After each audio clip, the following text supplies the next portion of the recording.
Hello बच्चे लोग, कैसे हो आप सब लोग। मैं आपकी फ्रेंड एंड मेंटोर आशिता आप सबका स्वागत करती हूँ on this amazing platform of physics वाला। सो बच्चे लोग, हम एक नई सीरीज चालू कर रहे हैं जिसका नाम है चीट शीट सीरीज। और इसमें बेसिकली हम क्या करेंगे, आपके क्लास 7th के जितने भी इंपॉर्टेंट चैप्टर्स है जो टर्म 2 में आ रहे हैं, हम उनका क्या बना लेंगे, जैसे चीट कोड टाइप होता है, जल्दी जल्दी से चैप्टर कवर, और जल्दी जल्दी से आपको क्या हो गया, आपका पूरा चैप्टर जल्दी कवर हो जाएगा एंड आप बहुत अच्छा परफॉर्म कर पाओगे अपने एग्जाम्स में। तो बेटा, आज मैं आपकी फ्रेंड, जैसा कि मैंने बताया, आशिता, हम लोग आज किससे स्टार्ट करने वाले हैं, सोशल स्टडीज में सिविक्स से चालू करने वाले हैं। और बेटा, जो आज हम चैप्टर देखने वाले हैं जिसका क्या नाम है, विमेन चेंज द वर्ल्ड।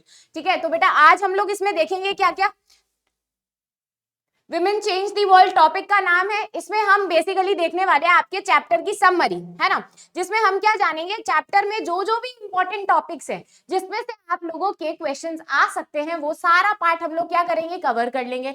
तो हम लोग इसमें क्या देखने वाले हैं, इंपॉर्टेंट टॉपिक्स। ठीक है, अब इसका मतलब ये नहीं है इंपॉर्टेंट टॉपिक्स है तो आपका चैप्टर में कुछ भी मिस हो जाएगा। ठीक है, चैप्टर में जितनी भी सारी चीजें आप सब लोगों के लिए काम किए, हम लोग सब इन डेप्थ कवर करेंगे।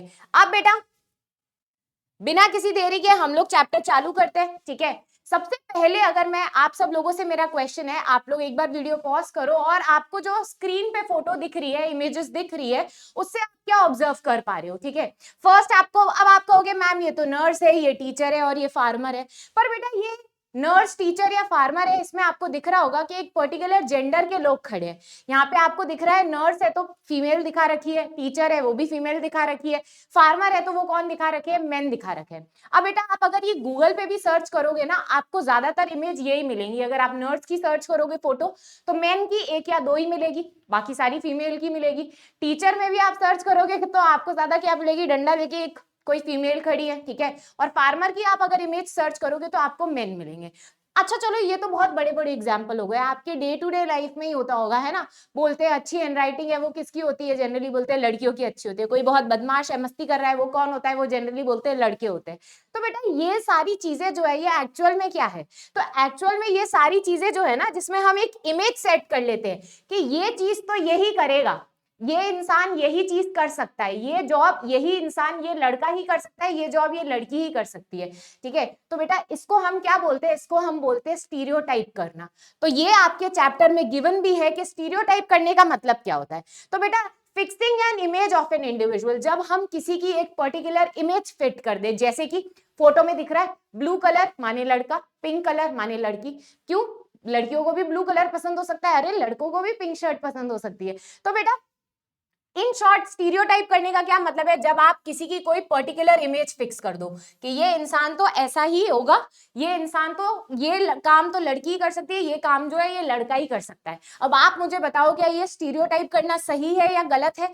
जेंडर के बेसिस पे, लैंग्वेज के बेसिस पे, रिलीजन के बेसिस पे, कई बार लैंग्वेज के बेसिस पे भी हो जाता है। कई बार हम बोलते हैं ना कि इंग्लिश बोलने वाला अगर कोई व्यक्ति है तो वो बहुत समझदार है, होशियार है, वही अगर कोई अपनी मदर लैंग्वेज में बात कर रहा है या फिर कोई लोकल लैंग्वेज में बात कर रहा है, हम क्या कहेंगे, नहीं इसको तो कम आता है। तो बेटा ये क्या है, एक तरीके का स्टीरियोटाइप है। अब आप मुझे बताओ क्या ये सही है या ये गलत है। अब बेटा इसी से अगर हम आगे बढ़े तो नेक्स्ट टॉपिक जो है आपके चैप्टर का वो क्या है, लर्निंग फॉर चेंज। आपका चैप्टर स्टार्ट कैसे हो रहा है, देखो चैप्टर का नाम है विमेन चेंज द वर्ल्ड। ठीक है, यानी कि औरतें जो है वो कैसे वर्ल्ड को चेंज कर सकती है, कैसे जो अभी तक स्टीरियोटाइप बन रखा है औरतों के लिए कि वो पढ़ लिख नहीं सकती, स्पोर्ट्स में पार्ट नहीं ले सकती, ठीक है, अच्छा कमा नहीं सकती, ये सारी चीजें औरतें चेंज कर रही है। तो बेटा ये जानने के लिए आपको पहले कहाँ जानना पड़ेगा, पुराने टाइम में जानना पड़ेगा। तो ये टॉपिक क्या बोल रहा है, लर्निंग फॉर चेंज में बोल रहा है कि पास्ट टाइम में क्या होता था, पहले हम वो जानते हैं। तो देखो बेटा, पास्ट टाइम में क्या होता था,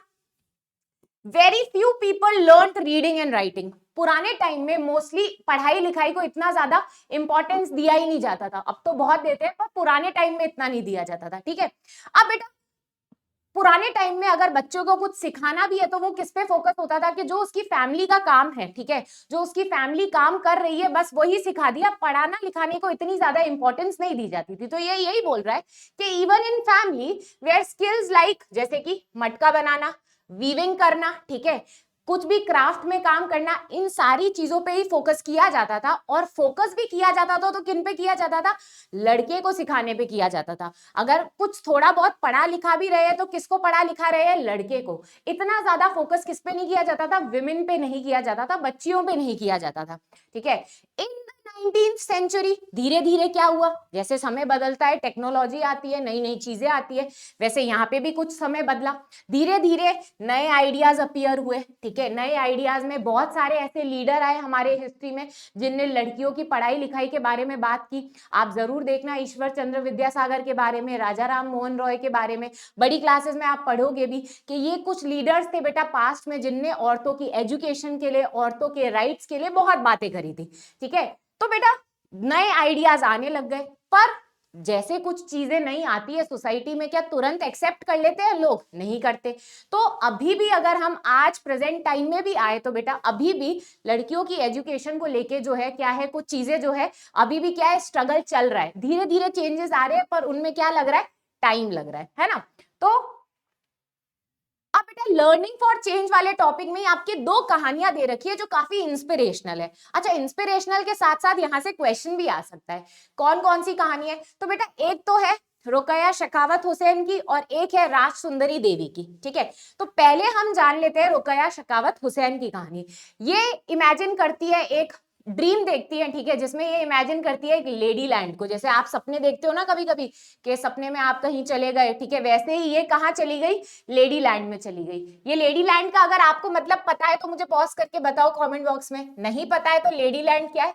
अ प्लेस वेयर women have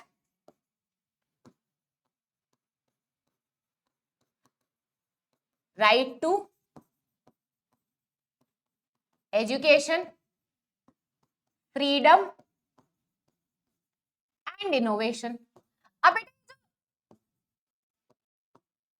ठीक है, इनोवेशन। अब ये जो रुकैया शेखावत हुसैन है ये आज की लेडी नहीं है, ये कब की है? ये 19th सेंचुरी की बात है। ठीक है।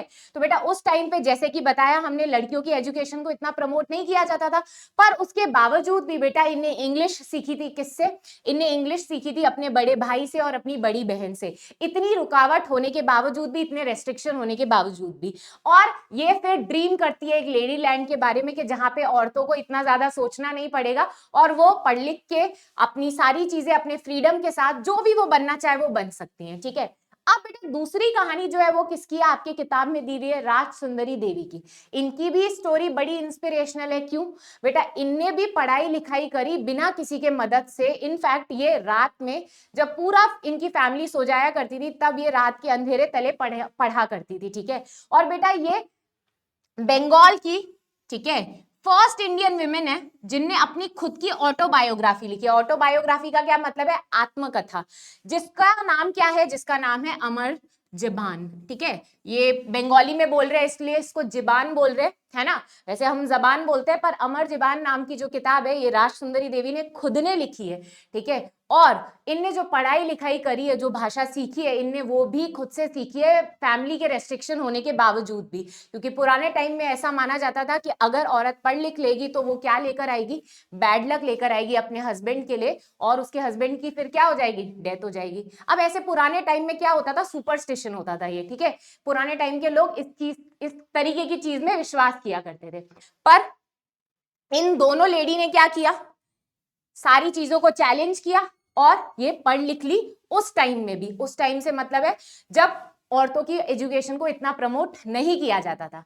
अब बेटा आज की तारीख में क्या बात है? स्कूलिंग एंड एजुकेशन टुडे, मतलब आज की तारीख में क्या कंडीशन है स्कूलिंग की और एजुकेशन की। अब आप कहोगे मैम आज की तारीख में तो आप मुझे बताओ कमेंट बॉक्स में, लड़कियां भी स्कूल जा रही है ना, लड़के भी जा रहे हैं, लड़कियां भी जा रही है, अच्छा चल रहा है।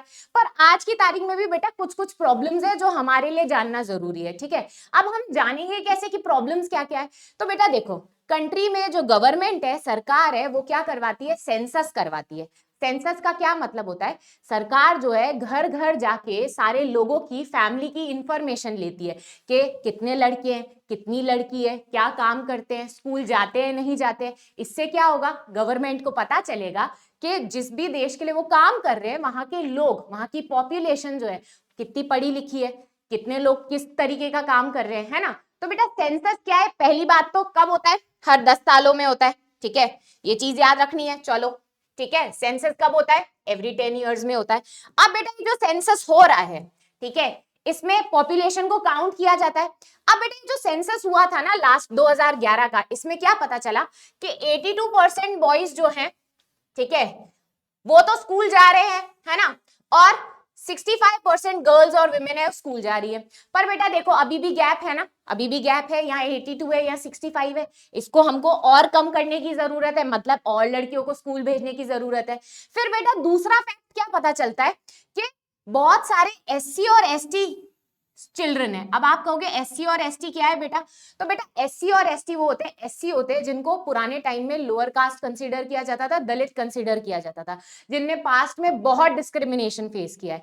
आज उनको गवर्नमेंट शेड्यूल कास्ट बोलती है ना, गवर्नमेंट उनको उनमें पढ़ाई लिखाई भी बहुत ज्यादा प्रमोट करती है। और बेटा एसटी कौन है, शेड्यूल ट्राइब, जिनको हम हिंदी में आदिवासी लोग भी कहते हैं। तो बेटा ये क्या देखा गया कि ये जो लोअर कास्ट के लोग हैं, इनमें स्कूल ड्रॉप आउट रेट ज्यादा है। ड्रॉप आउट का मतलब बच्चे स्कूल जाते हैं पर फिर छोड़ देते हैं। अच्छा, इससे भी ज्यादा बुरी हालत बेटा कहां पर है कि मुस्लिम बच्चियां जो है, ठीक है बेटा, मुस्लिम बच्चियां जो है वो तो अपना प्राइमरी स्कूल भी कंप्लीट नहीं करती, है ना, मतलब क्लास 6 तक भी एजुकेशन उनकी कंप्लीट नहीं हो पाती और उससे पहले ही उनका क्या हो जाता है, स्कूल छूट जाता है। तो हमें क्या क्या चीज पता चली कि हमारे इंडिया में ड्रॉप आउट रेट जो है वो बहुत हाई है ना, और वो भी किसमें, एससी एसटी विमेन और प्लस मुस्लिम विमेन में भी हमको देखने को मिलता है, ठीक है।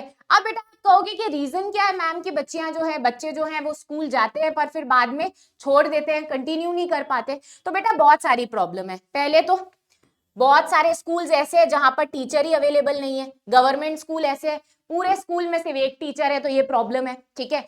फिर बेटा बहुत बार ट्रांसपोर्ट फैसिलिटी बहुत दूर होती है, ठीक है, ट्रांसपोर्ट फैसिलिटी अवेलेबल ही नहीं होती है, स्कूल बहुत दूर होता है ना, तो हर रोज 10 किलोमीटर जाना लड़कियों के लिए सेफ्टी सिक्योरिटी का भी प्रॉब्लम बन जाता है। फिर बेटा कई बार आपको पता ही है एजुकेशन तो बहुत महंगी है, कॉस्ट बहुत हाई होती है, तो बेटा इसकी वजह से भी बहुत सारे पुअर बच्चे जो होते हैं वो कंटिन्यू नहीं कर पाते। फिर बेटा कई बार क्या होता है, स्कूल में बच्चों के साथ डिस्क्रिमिनेशन भी बहुत होता है, जो लोअर कास्ट से बच्चे आते हैं कई बार उनके साथ क्या होता है, भेदभाव भी होता है, तो ये भी एक बहुत बड़ा रीजन है, ठीक है। तो हम ये सारे रीजन के चलते क्या होता है, आज भी हमारे स्कूलिंग और एजुकेशन सिस्टम में हमको क्या देखने को मिलता है कि ड्रॉप आउट होते हैं, बच्चे स्कूल जाते हैं पर कंटिन्यू नहीं कर पाते। अब बेटा नेक्स्ट, ये जो 2-3-4 पॉइंट अभी हमने डिस्कस किए ना, ये आपके लिए बहुत इंपॉर्टेंट है जानना, क्योंकि आपसे क्वेश्चन में पूछ लेंगे कि स्कूलिंग की हालत आज क्या है, तो आप वो 3-4 पॉइंट जरूर लिखोगे, ठीक है। अब बेटा नेक्स्ट टॉपिक जो है इस चैप्टर का, जो हमें एंड में लेकर जाता है, चैप्टर के एंड की तरफ, वो है विमेन मूवमेंट। अभी हमने क्या जाना कि विमेन के साथ बहुत सारी चीजें खराब हो रही है, स्टीरियोटाइप देखने को मिलता है, एजुकेशन में भी ड्रॉप आउट रेट बहुत ज्यादा है, स्कूल में कंटिन्यू नहीं कर पाती बच्चियां, ठीक है, बहुत सारी प्रॉब्लम्स के चलते। तो बेटा अब ये चेंज लाने के लिए होता क्या है, ठीक है, तो बेटा ये चेंज लाने के लिए ही ये टॉपिक है विमेन मूवमेंट। अब ये किसकी बात करता है, women have individually and collectively struggled to bring about changes against discrimination, ठीक है। कई बार बेटा औरतें या तो इंडिविजुअल लेवल पे, जैसे कि राज सुंदरी देवी हो गई, या फिर शकावत हुसैन हो गई, ठीक है, इन लोगों ने या तो इंडिविजुअल लेवल पे या फिर इकट्ठा होकर हमेशा समय समय पे फाइट करने की कोशिश की है। क्यों, सोसाइटी में जो डिस्क्रिमिनेशन हो रहा है, जो भेदभाव हो रहा है, उसके अगेंस्ट अपने आवाज उठाने की, ठीक है, कि इतनी सारी चीजें जो हमारे साथ अभी तक होती आ रही है ये अब नहीं होनी चाहिए, हम भी क्या बराबर राइट्स जो है वो एक तरीके से हम भी डिजर्व करते हैं। तो बेटा ये क्या बोल रहा है कि women have individually and collectively struggled to bring about changes against discrimination।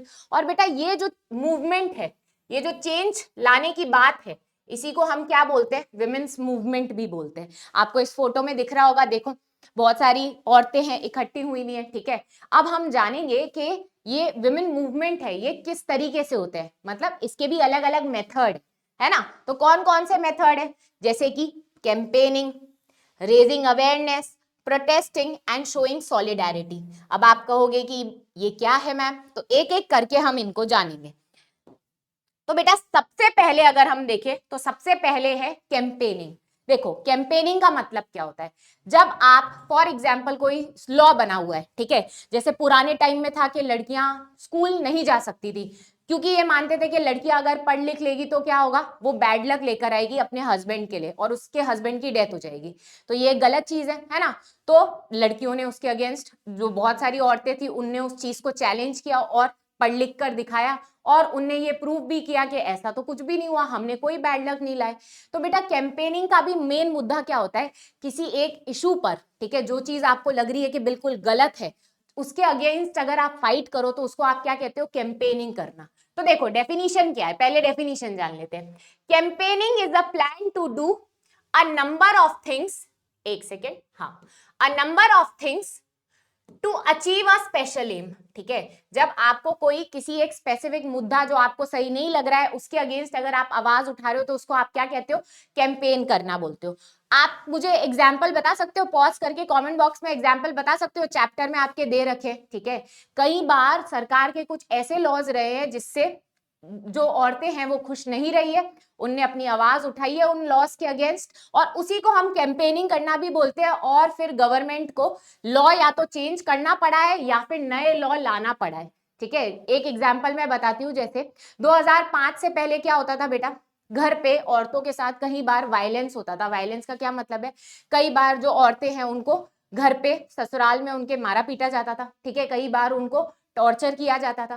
तो बेटा बहुत सारी औरतों ने, बहुत सारे लोगों ने क्या किया, उसके अगेंस्ट अपनी आवाज उठाई और 2006 में सरकार जो है डोमेस्टिक वायलेंस एक्ट लेकर आई। मतलब कि अब क्या हो गया, अब अगर किसी भी औरत के साथ शादी के बाद कोई भी तरीके का वायलेंस होता है तो आप क्या कर सकते हो, कंप्लेन दर्ज करवा सकते हो और जिसने भी आपके साथ वायलेंस किया है उसको क्या हो जाएगी, जेल हो जाएगी। पहले ऐसा नहीं था, पर क्योंकि औरतों ने कैंपेन किया तो ये लॉ लेकर आई सरकार। तो बेटा कैंपेनिंग करने में इतनी पावर है, ठीक है। तो campaigns have also led to new laws being passed, कई बार कैंपेनिंग की वजह से नए नए लॉज भी पास होते हैं। एग्जाम्पल क्या है, एग्जाम्पल है जैसे कि डोमेस्टिक वायलेंस एक्ट।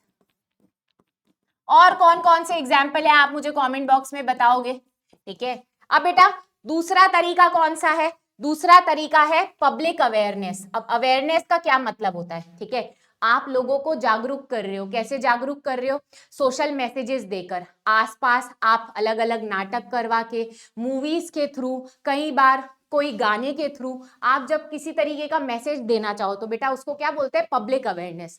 जैसे आपने टॉयलेट एक प्रेम कथा मूवी देखी होगी, ठीक है, तो बेटा उसमें आप सब लोगों को मैसेज दिया है कि हमको वॉशरूम यूज करने चाहिए, है ना, साफ सफाई बनाए रखने के लिए, शौच करने के लिए।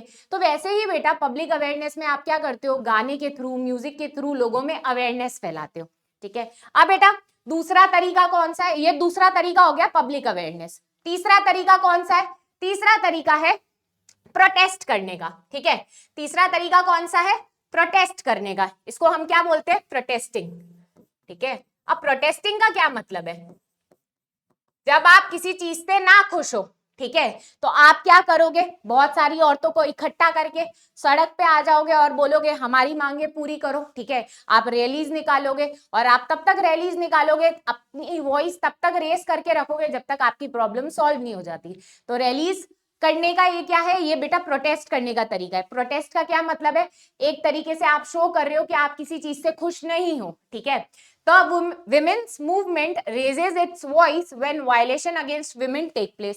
जब किसी भी औरत के साथ कोई बहुत गलत चीज होती है, कोई बहुत बुरी चीज होती है, ठीक है, कोई कई बार बेटा बहुत बुरा क्राइम हो जाता है, ठीक है, तो उसके अगेंस्ट जब औरतें अपनी आवाज उठाती है तो उसको हम क्या बोलते हैं, जब सड़क पे इकट्ठे होके रैलीज निकाले बड़ी बड़ी, ठीक है, एक जुलूस टाइप निकाले, तो उसको हम क्या बोलते हैं, उसको हम बोलते हैं प्रोटेस्ट करना, ठीक है।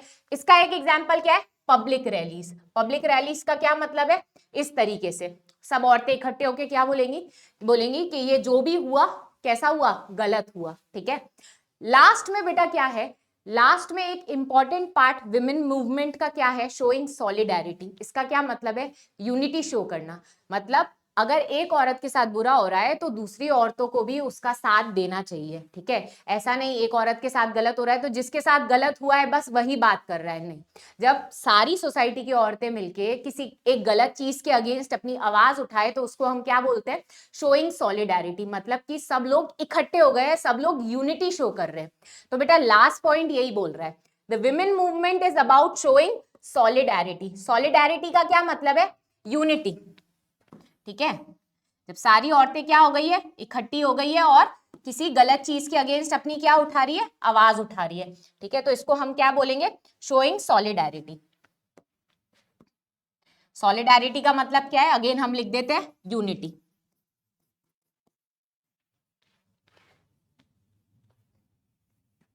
तो बेटा इसी के साथ हमारे ये चैप्टर के इंपॉर्टेंट जो चीट कोड थे मैंने आपको दे दिए, ठीक है। ये सारे एक तरीके से आप मान लो चीट कोड ही है जो आपको एक अच्छा आंसर लिखने में मदद करेंगे और आपका चैप्टर कंप्लीट हो गया पूरा इसी चलते। अब बेटा आपको कुछ स्पेशल क्वेश्चन है जिनके आंसर्स देने। फर्स्ट क्वेश्चन क्या बोल रहा है कि सेंसस के हिसाब से dash girls are less likely than dash girls to complete primary school. आपको ये बताना है कि कौन कौन सी लड़कियां हैं जो प्राइमरी स्कूल भी अपना कंप्लीट नहीं करती हैं सेंसस के अकॉर्डिंग।